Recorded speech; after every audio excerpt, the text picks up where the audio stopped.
If you want to learn how to edit in Hitfilm, then you're in luck. Because that's what we're going to talk about today.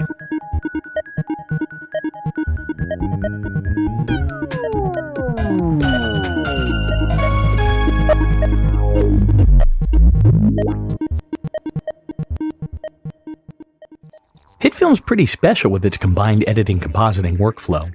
But for learning purposes, today we're going to treat Hitfilm as if it had two separate but equal modules, the editor module and the composite shot module. I'm Mike Miller with Triam Visual. Today, we're talking about the editor module. An edit is a sequence of media clips. Whether you're telling a story, selling a product, or just unboxing your loot crate, the editor module is where you're going to build sequences from your media clips. A media clip can be an imported audio clip, video clip, graphic media, a generated plane, or a created composite shot. Composite shots will be covered in detail in a future tutorial. Today, all you need to know about composite shots is that composite shots are not intended for editing audio or full sequences. The composite shot module is where you use advanced compositing and animation techniques to create media clips for the editor timeline. In the editor module, you take your audio, video, and still media and arrange them in order. You also have some limited options to add effects to clips and to do some simple compositing with static overlays of multiple tracks or using a variety of blend modes to composite images. The editor module is also where you will edit your audio. Audio editing and mixing will be covered in the next tutorial. Today, we're just looking at video. What we're looking at here is a sample timeline that I've cut, and what we're looking at here was what used to be a BMW, until two drunken idiots decided to roll it up a hill and take out my two neighbors' backyards. For the record, no drunk drivers or passengers were injured in the making of this tutorial. However, 3 fences, a BMW, an air conditioning unit, and a hot tub lost their lives. The first thing you need to decide with your project is what your output resolution and frame rate are going to be. Imported media will be automatically conformed to the project frame rate on import, and the output resolution will affect automatic scale options and the virtual lenses of generated 3D cameras in 3D composite shots. Changing the project frame rate or resolution later on in an edit can cause a lot of issues down the line. You're just going to want to pick one and stick with it. Today, I'm working in 1080p at 24 frames per second. Even though the source footage from the night of the crash was shot at 29,970, I do my tutorials at 24 frames per second, so I'm editing at 24 frames per second to match that. When editing, the panels you'll be using most often are the media panel, the trimmer panel, the viewer panel, and the timeline panel. I've already done a full tutorial on all the panels in the Hitfilm interface, which I will link to in the description below, because I won't necessarily cover all of the options today. The media panel is where you import and sort your media. I've also done a full tutorial on importing and exporting all of the media types in Hitfilm, and I'll also link that description below, because again, I might not hit everything today. The first thing to do in the media panel is import a couple of clips to start with. I'm just going to select these first 3 for now. And now that I've brought them into the media panel, let's talk about the sorting options. Right now, I can sort them by folder, or I can sort them by media type. And within those sorting options, I can sort them by name, or again, by media type. Since at the moment, I only have 3 video clips, there is no difference between name and type. But when we go to folder, we can see that I don't actually have any folders set up for the media to be in. Folders can be created by right-clicking in the media panel and selecting New Folder, or created from the New Folder option below. I'm going to create a new folder, and I'm going to call it Crash, because that's what this is about. The Crash folder doesn't contain any media yet, because I haven't put any media in the folder. If I use Shift-click to select all of these clips and drag them to the folder, they are now inside the Crash folder. I can create subfolders inside of folders. Perhaps I want to create a folder just dedicated to dealing with shots that involve firemen and police. I'm going to take the firemen and police folder and place that inside the Crash folder. The subfolder doesn't have any media in it yet, so let's go ahead and place these 3 clips in there.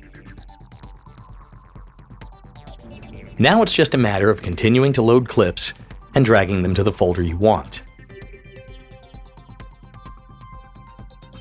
Depending on your workflow, you may find it preferable to create all of your folders first and then import media.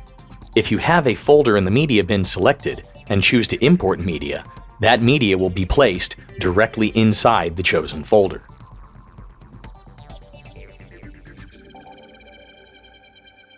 We can see the crash folder, which contains most of the entire project, and below that, we have one audio file which has not been loaded into any folder at all. Let me open up these folders. Now that I actually have media arranged, the sort options will make more sense. We're still grouping by folder, and we're grouping by type. Each of these folders, Crane, EMT, Ambulance, Fireman, Police, Morning After, Newsman, Tow, Wally, Sandy, Laura, has some of the footage of the night organized by rough content type. Below them in the crash folder, I have these two still photos, and not contained inside any folder, I have this audio media. I'm going to take this photo, and I'm going to drag it inside the Wally, Sandy, Laura photo. Now that I have that still image inside a folder, we can look at the difference between arrange by type and arrange by name. Because I'm currently showing arrange by type, the still photo is coming up first, because JPEG comes before MP4 alphabetically. If I change this from arrange by type to arrange by name, then the photo is going to go down to the bottom of the folder because IMG 5905 comes after all the video file names, which all start with 2016. I could also change this from group by folder to group by media type. When grouping by media type, I can't see any of my folders and the way that I have my media organized by those folders. I can merely look at them by audio, video, or images. So if I twirl open images, I see the two still photos, but not separated, with one of them being in the crash folder and the other being in the Wally, Sandy, Laura photo. If I open this up, I see all of my audio and video media without any of the file sorting. Within media, I do still have the option of sorting by name or sorting by media type. Right now we can see that this audio file is at the bottom of the folder because the word scientific comes after 2016. If I change the sort from name to type, then the audio file will go up to the top of the list because MP3 comes before MP4. For this project, I want to go back to searching by folder and search by name. When viewing the media bin grouped by folder, I have the option to import media directly into one of the existing folders. Let's take a look at this Morning After folder, which has one piece of video media in it. Something I shot on my cell phone the morning after the accident. Inside Morning After, you can see I have a subfolder called Jib Shots. There is currently no media in the Jib Shots subfolder, so let's go ahead and load that in. Now, before I input more media, I want to make sure that I have the proper folder selected. Because I'm going to load media into the Jib Shots folder, I want to make sure that the Jib Shots folder is selected before I import media. And these media clips now load directly into the Jib Shots subfolder. If I'd accidentally left the Crane folder selected and imported one of these shots, then it would appear inside the Crane folder. Before I start editing, let's take a moment to make certain that my editor timeline is set up the way I want it. Here in the editor panel is my time ruler. Currently, the ruler is displaying timecode, but by right-clicking on it, I do have the option to display as frames. However, I want to edit in timecode. By default, there is one video and one audio track set up, and a master audio track for doing overall volume adjustments to complete audio mixes. Right now, just having a single track is fine. If I were editing something like an event, where I had multiple cameras on the same action and were cutting between those cameras, then I might want more than one track set up. If I want to add more tracks to the timeline, I can just right-click and select Insert Track. I can rename existing tracks by right-clicking on the track and renaming it. And if I want more room on the timeline stack, I can come here to the viewer panel, drag that up, and create more room on the timeline. Let's go ahead and get some footage on the timeline. There are multiple ways to get footage from the media bin on the timeline. The most commonly used is probably the trimmer panel. So I'm going to open up the Fireman Police folder, and I'm just going to go ahead and select this top clip. Selecting a clip brings it up in the trimmer window. To talk about the trimmer window is to talk a little bit about the entire setup of a nonlinear editor. Before nonlinear editing, when people were editing film by physically splicing film and scrolling it back and forth on flatbeds, or on videotape machines, the way one would set up an edit on an old-style linear VTR would be to have two decks. Deck A would be the source deck, Deck B would be the destination deck. Deck A, you would have to load your videotape in, scroll through the videotape to find the clip that you wanted, set an in and out point on that deck, then make certain that the destination deck was at the right timecode, hit an assemble button, and wait while the first deck backed up, came up to speed, and then automatically started recording to the source deck when the correct timecode was hit. The trimmer window is a holdover from this workflow. The trimmer window in this case represents the source deck, and it has controls very similar to that of one of these old-style VCRs. I have a playhead I can scroll back and forth. I can use this icon to set an in point, or I can hit the I key. Once I've scrolled through to where I want to cut out, I can set an out point by either hitting this icon or hitting the O key. Next to this are transport controls. I can skip to the beginning of the clip, I can step forward by one frame, or I can step forward by one frame by hitting the period key on my keyboard. I can step backwards frame by frame using this arrow, or I can step backwards frame by using the comma key on my keyboard. This is the play-pause icon, which can be triggered with the spacebar. And on the far left is a loop playback. By turning on loop playback, the selected in-out points will play back looped over and over and over again. Once I have my in and out point selected, either this insert clip or overlay clip icon will drop the clip on the timeline where the playhead is. When adding the first clip to the timeline, if the source clip is not the same speed as the project media, Hitfilm will ask me if I want to change the editor settings to match that of the clip. I do not. I am editing at 24 frames per second with 30 frame per second media.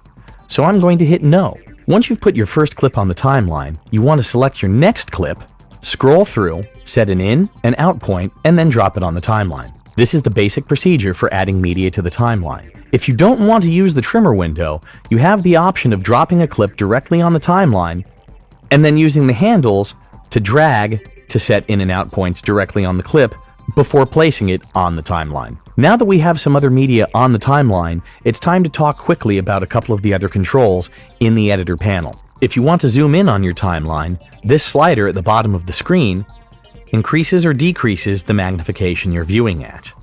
Next to the zoom slider is a menu that can control the size of your audio and video tracks, as well as the preview mode for a video track. For now, let me make the audio size small because I'm not working with audio today, and let me increase the video size to extra large. With the video size being extra large, I can't actually see the entire video track. I can either move to the boundary between the editor and viewer panels and move that up to make more room, but that makes my video preview rather small, so I don't want to make the timeline too big. However, on the right, I have this scroll icon where I can scroll up and down in the vertical space, and I have this slider to scroll backwards and forward in time. I've made the video tracks large so that you can see the frame previews generated inside the track. In the same menu that controlled video and audio size, I can change the preview mode from full to start end or none. Changing the preview to start end only generates preview thumbnails for the first and last frames in a clip, and setting it to none generates no preview keyframes. Start end and none are both faster than full, and changing this from full to start end or none can be a way to improve editing timeline performance. I tend to like start end, so that I can see the first and last frames of the clip I'm working with, and I don't need to worry so much about the middle. I'm going to go ahead and set the video track size back to medium for now. And then I'm going to set audio size to medium. Another icon to look at is this magnet here in the bottom left-hand corner. This is snapping. And what snapping does is tries to lock a clip, you can see that turning red there, to either the playhead or the edges of other clips. So by dragging a clip onto the editor timeline and waiting for that red line to appear and letting go, no matter what track I'm on, I know that there aren't going to be any gaps. Having snap on makes it very easy to put a clip exactly where you want it. If I turn snap off and drag another clip to the timeline, you can see that it's not pausing at that playhead and turning red, or snapping to the edge of the clip with that little red line. This makes it a little bit harder to make certain that my clips are absolutely lined up when I'm zoomed out like this, or make sure that I don't drop the clip in the incorrect place and truncate the previous one. Since this particular timeline is just some random clips I've thrown on, I'm going to pause for a moment and bring up a more complete edit. Now that I have more of a full edit loaded up, let's take a look at some of the controls in the viewer panel and some of the customization options in the editor timeline. The viewer panel is similar to the controls in the trimmer panel. This vertical line is the playhead. The playhead shows the current frame being displayed in the viewer, and the playhead can be snapped to when dragging clips to the timeline if the snap icon is on. If I want to find my playhead quickly, holding down the control key on my keyboard and hitting home will automatically scroll the timeline to the location of the playhead. The playhead can be moved throughout the edit by clicking and dragging, or you can move through the timeline by hitting the J, K, and L keys on your keyboard. The J key plays the timeline in reverse, and hitting the J key a second time plays in reverse at double speed. The K key pauses playback. It only pauses playback. It is not a play-pause toggle like the spacebar. The L key plays your footage forward. Hitting the L key again plays your footage forward at double speed. You could advance frame by frame through the timeline by either hitting the period key to step forward one frame, hitting the comma key to step back by one frame, or you can use these frame forward and frame backward buttons in the viewer panel, which are identical to those in the trimmer panel. Also, like the trimmer panel, we have a move playhead to start button, or by hitting the home key on your keyboard, you can return the playhead to the start of the timeline. Hitting the page down key on your keyboard shifts the playhead forward to the next clip transition, or clip boundary. Hitting the page up key on your keyboard moves the playhead backwards to the next clip transition or boundary. Just like in the trimmer panel, you can set in-out points on your timeline to select a work area and loop that work area if you just want to focus on one particular clip. When the editor panel is active, hitting the P key quickly sets the in-out points to the content area of the entire timeline. Besides using the in-point-output buttons and the I/O keys, I can also change the work area by clicking and dragging along the edge of the work area, which is this lighter gray area on the timeline. Here I've zoomed into part of my timeline, and I've set in-out points, and I'm looping the transition between these two shots. It's an ugly transition. Even though they're shot at different times, they're shot with the same camera from the same location, and the cut just isn't working. It's just reading as a bad jump cut. So this gives me the opportunity to talk about the difference between insert and overlay edits. In fact, you can see that I have two tracks set up here, and the top track, which is currently muted, is a text object telling me to demonstrate overlay versus insert edits here. Incidentally, this text overlay note is a composite shot that has been dropped onto the edit timeline as a single piece of media. If you have multiple tracks on the timeline and want to hide one, you can do that by clicking on the blue eyeball icon. In the trimmer panel, I have footage of a heroic news photographer standing proudly in front of a fire engine. He posed for that shot for me. He might be a good thing to break up this shot. I'm going to move the playhead just before the existing transition. I've already got in-out point set for the news photographer, so now I have to decide if I'm going to do an overlay edit or an insert edit. Overlay is the default edit type and is what will normally occur if I drag a clip onto the timeline from the media panel, or if I just drag this clip to the timeline. An overlay edit replaces the footage it has been dragged over. The end of the previous shot and the beginning of the next shot have been chopped off and replaced with the footage of the news photographer.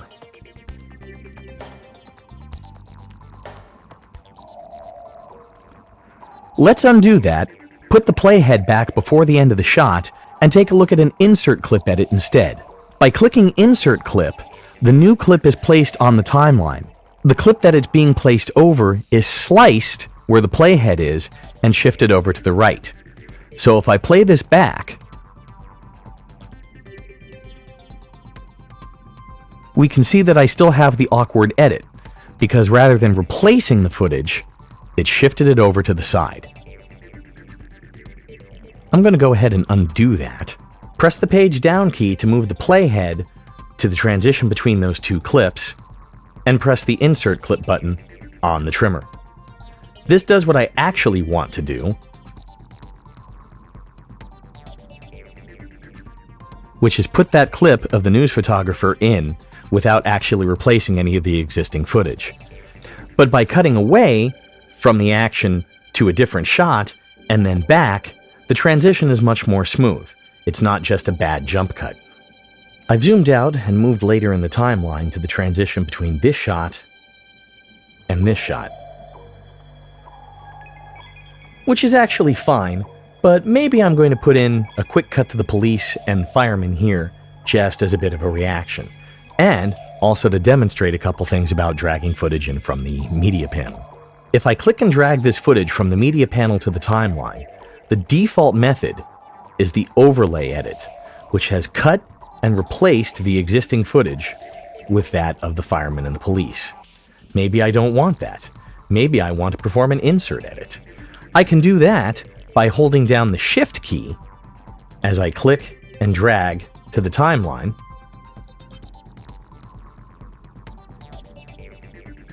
and by holding the Shift key down as I drag to the timeline, I've performed an insert edit, which happens to leave that last little bit of footage there that I don't really want.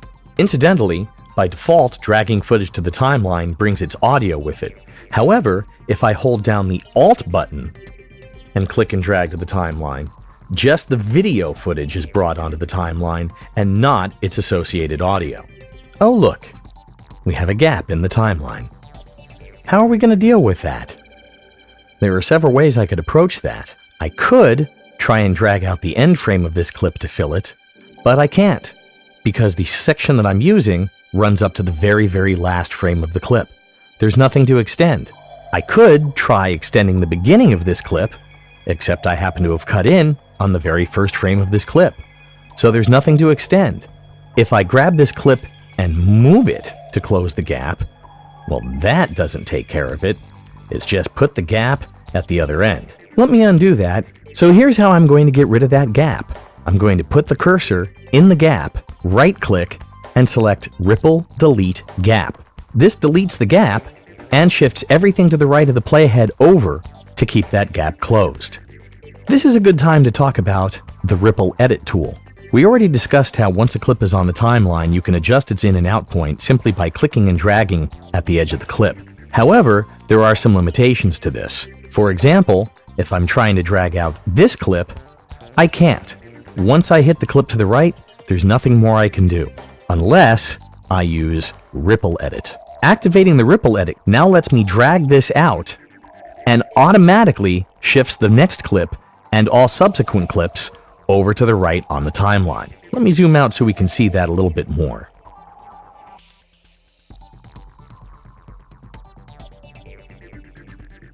With Ripple Edit selected, we can also see how if I shorten this clip, it drags everything over with it.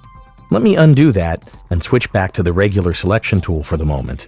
When I switch back to the regular selection tool, shortening that clip just leaves a gap, which could be closed with Ripple Delete Gap. But sometimes it's faster to work with the Ripple Edit tool. Once you have your basic edit complete, you're going to want to go back through the editor timeline and refine what you've done. Correct bad edits, improve the timing, etc. For example, right here we cut from the neighbors in the backyard talking to the police to the same neighbors on the sidewalk. This is kind of a bad edit. It would be better if I moved this shot one further. Now right now, I'm using the basic select tool in the editor timeline, which is this arrow. The select tool allows me to grab and move clips on the timeline. So if I click and drag on this clip and move it back here, you can see that it's moved to an earlier location. By default, moving a clip with the selection tool performs an overlay edit. In this case, the beginning of the previous clip has been chopped off and the gap has been left. That's not what I want to do, so let me undo that. Now, if I hold down the Shift key and click and drag that footage to the new location, it will perform an insert edit, sliding over the clips to the right. It will still leave this gap here, but I can close that by doing a Ripple Delete. Cutting to the neighbors in the backyard, then cutting to the drunk driver being talked to by the police, then cutting back to the neighbors on the sidewalk talking to the police is a smoother edit. I'm going to zoom out and show you something else you can do with the Select tool. I'm going to grab this clip at the very end. I'm going to hold down the Control key, select it, and drag it. As you can see, by holding down the Control key and dragging, I create duplicates of the clip. I can also duplicate this clip up to another track. By clicking and dragging with the Selection tool active, you can draw a box around several clips and move them all at the same time. I'm going to zoom in and set the audio track size back to medium to see this a little bit better. By moving the cursor to a clip transition, holding down the Alt key, and dragging with the Selection tool active, I can temporarily desync the audio and video tracks from each other. I can now drag out this video clip to make what is called a J cut or an L cut. J or L cuts are what happen when you desynchronize the video and audio on an edit. In this case, now the video is switching to the new shot while the audio of the previous shot is playing. In this case, the audio is just a tow truck idling, so there's nothing particularly interesting.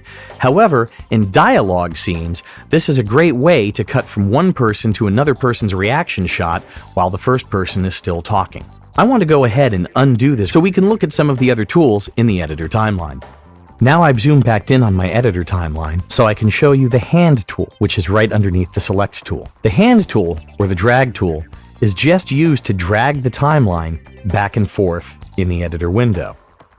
This can also be done with the scroll bar at the bottom, or if I have the Select tool activated on the timeline, pressing the middle mouse button temporarily toggles the Hand tool for quickly scrolling back and forth. Skipping back to the end of the timeline, where I've got those duplicate clips, lets me talk about the Slice tool, which is this razor blade icon right underneath the hand. With the Slice tool activated, clicking on a clip splits the clip at the point at which you select with the Slice tool. Using the Slice tool is another way to select portions of the clip that you want to delete. If I hold down the Alt key and click with the Slice tool, then it slices all frames on the timeline where I click. This is a quick way to trim every single track at the same time. Hitfilm has some other advanced tools for refining your edit. Here we're looking at a couple of clips where the vehicle in the accident is being loaded up on the tow truck. The first clip shows the tow truck driver moving around towards the rear of the car. Then it cuts to a longer shot as someone working for the city has to move out into the middle of the road and rake up debris. Right now it's kind of a funny cut because we're cutting from one person moving around the rear of the car to another person walking at the front of the car. But we have several options to make this a smoother edit. The first is the Slip tool. What the Slip tool does is adjusts the in and out point of the selected clip without changing its duration on the timeline. So by moving the Slip tool to the clip where the man with the rake is moving to clean up the road, clicking and dragging, I can change the in-out point of this clip. Now in the upper left-hand corner of the viewer window, we're getting a look at the last frame of the previous clip so that I can align things. And then by clicking and dragging backwards and forward, I'm changing the start and end points of the selected clip without actually changing its timing on the timeline. If I select this point, where the man with the rake is at about the same point on the BMW with the same leg forward, and let that go, and play that back, it's a smoother edit. Even though we're cutting between two completely different people, it just feels right because the flow of the motion hasn't changed. I'm going to undo that edit and move down to the next tool, which is the Slide tool. The Slide tool moves the selected clip backwards and forwards on the timeline while automatically trimming the adjacent clips.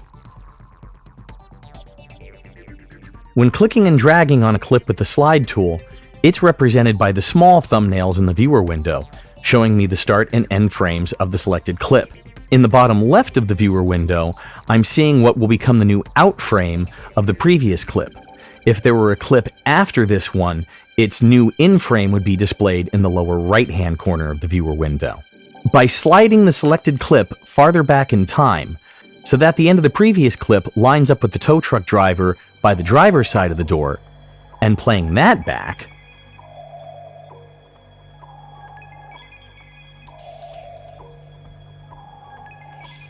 once again the edit works. While we're cutting back and forth between two different people, the cut is happening at roughly the same point on the car, and roughly the same point in their motion. So again, it just kind of works. Underneath the slide tool is the ripple edit tool. We've already talked about that, so let's move down to the next tool, which is the roll edit. When using the roll edit tool, you are automatically shifting the in and out points of the selected clip and its adjacent clips simultaneously. So if we look at our previous edit where we're cutting from the tow truck driver to the guy with the rake as he's passing the driver's side door, maybe I like the smoothness of that edit, but I want to put it back to where he's passing around the back end of the car. So by positioning the roll edit tool at the transition between the two clips, clicking and dragging, you can see the viewer window update to show the new out point of the previous clip on the left side and the new in point of the rightmost clip on the right side.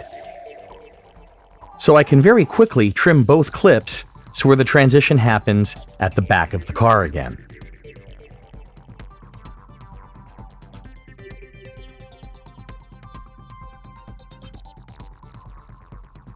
That's a little bit too far because the driver starting to bend over blows the cut.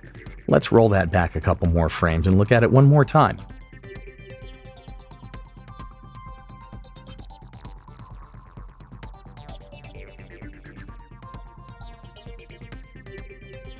Much better. Underneath the roll edit tool, this double-headed arrow is the rate stretch tool. What the rate stretch tool does is change the speed of a clip. So by moving to the end of the clip and dragging it outward, I've now made this clip slow motion. If I were to grab the end of the clip and drag it shorter, then the clip would now be in fast motion. Besides the rate stretch tool, there are several other ways to change the speed of a clip in Hitfilm. First, I'm going to shift back to the selection edit tool, and then I'm going to right-click on the media and select speed duration. Here, I can change the speed entering a numerical value, like say 200%.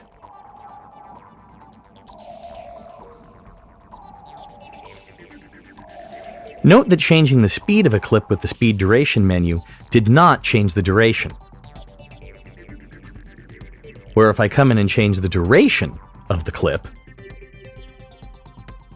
it doesn't change the speed. By going into the speed and duration menu and clicking this chain icon and linking the speed and the duration together, now if I change the speed back to 100%, it will also change the duration of the clip.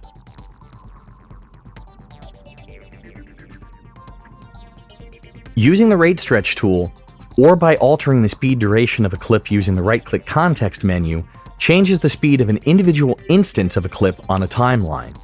There's another way to change the speed of a clip in Hitfilm, but it's global. It affects all instances of a clip, because we're going to change it at the media bin level. By coming into the media bin, right-clicking on a clip, and selecting Properties, we are given the option to change its frame rate.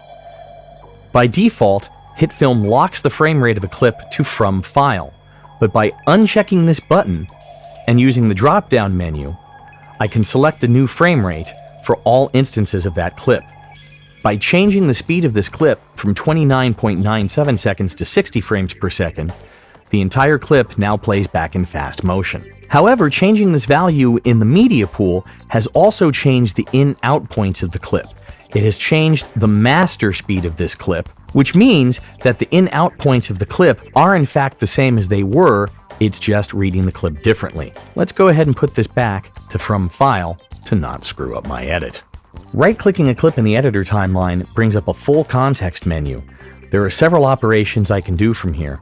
I can set the blend mode, which we'll be talking about in a few minutes, transform an object, which we'll also be talking about in a few minutes, set the speed and duration, which we just talked about, paste, copied, or cut clips. I can convert this clip into a composite shot, I can slice this clip at the playhead, I can unlink it from its audio track, I can add this individual clip to the export queue, delete this clip, or do a ripple delete.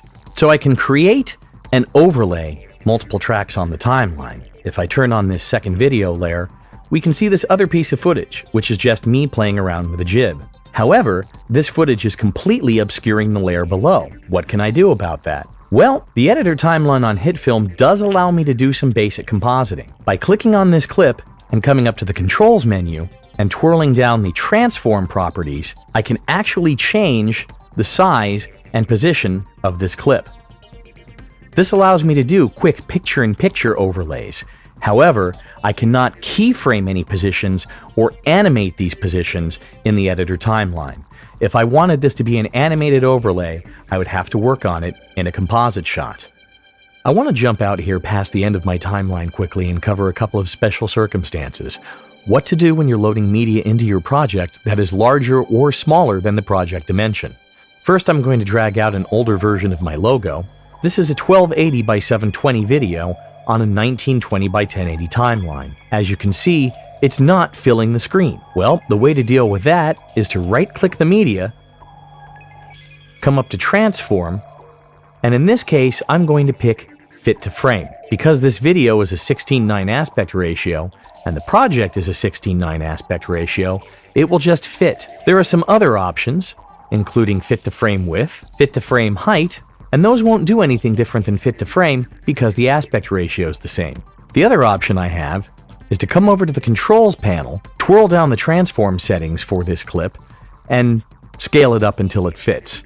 150% is the correct ratio. If I set this back to 100, then we go back to our original size. What if the source media is larger? I'm going to drag in this photo, which is much larger than the frame size. Now we can see the transform options a little bit more clearly. Fit to Frame is going to scale the image to fill the timeline, but it is going to stretch and distort it because the aspect ratio is different from that of the timeline. Fit to Frame Width is going to scale the image to fit the frame width, but not change the aspect ratio. In this case, it's going to leave the image uncentered. But I can always come over to Transform and adjust the position to crop to what I want to see. Fit to Frame Height is going to scale the image vertically to fill the height of the frame, while leaving the aspect ratio untouched. In this case, this leaves me with a portrait image in a landscape timeline. And of course, I always have the option of manually setting a scale by using the clip properties. The one exception is opacity. Opacity can be animated inside the editor timeline. To animate the opacity of the clip, come to this hollow circle and click it until it turns blue. Now I am setting opacity keyframes. By dialing this down to 0, skipping forward a few frames, and dialing this back up to 100, you can see that I've now created a fade-in. If I wanted to create a fade-out, I could move forward a bit, click to create a new keyframe, or erase a keyframe that's already there, but I want to create a keyframe, move forward a little bit more, and drag the opacity back down to 0, which creates an animated fade-out. I'm going to undo those opacity keyframes, I'm going to reset the scale of this clip to 100, and I'm going to recenter it in the frame. Then twirl down the clip properties. In the clip properties, we have a menu for blend mode. These are the same options that come up in the right-click context menu. I can change the blend mode from normal to add, color burn, darken. There are a whole bunch of different options for blend mode.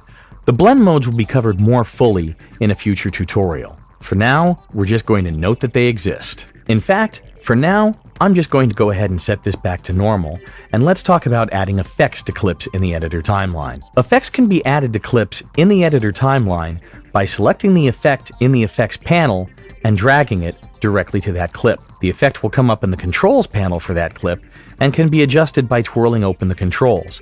An effect can also be temporarily disabled by clicking on this checkbox here. Some effects, like lens blur, you will see have layer only attached to the name. An effect that says layer only can only be applied to a clip in a composite shot, not in the editor timeline. Usually this means that the effect requires some sort of source layer as a control map.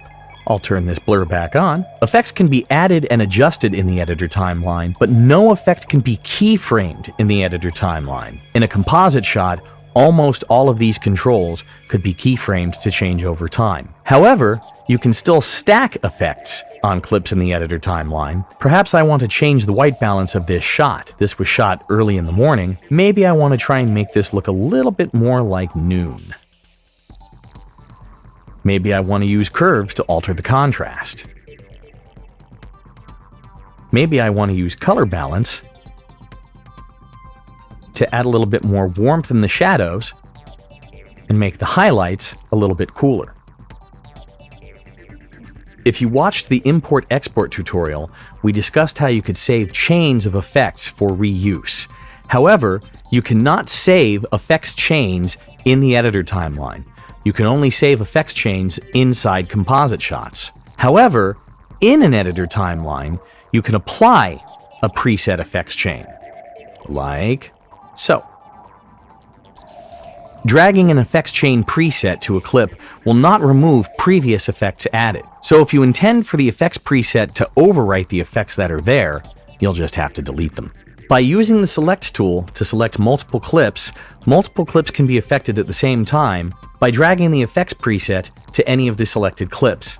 As you see, I just dragged the 70s photo preset to this clip. However, the playhead is on this clip, and this clip did have the preset applied. I'm going to go ahead and undo that. How to apply transitions to your video clips. Transitions are applied to video clips in the same way as effects, and the transitions are actually applied in the effects panel. Transitions can only be applied in the editor timeline. None of these transition effects will work in a composite shot. To apply a transition to the boundary between clips, just open up the transition menu, select the transition, and drag it to the area in between the two clips. And now we have an additive dissolve. Let me zoom in a bit. By default, transitions applied to the timeline last for 1 second. Maybe I want this transition to be longer. To lengthen a transition, make certain the Select tool is active. Move to one of the end handles of the transition and drag it out to the new duration.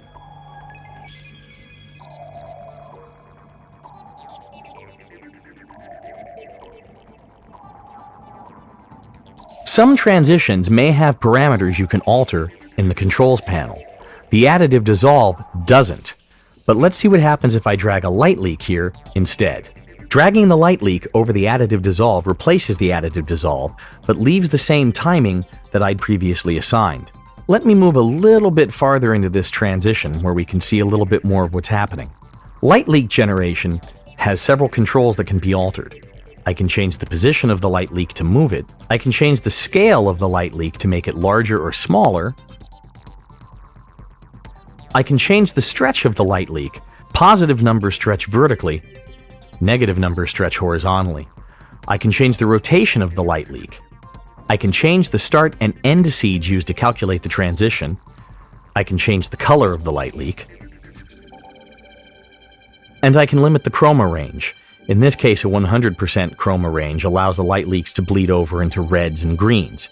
Setting that to 0 is going to hold everything very much to the selected color. Let's play that back.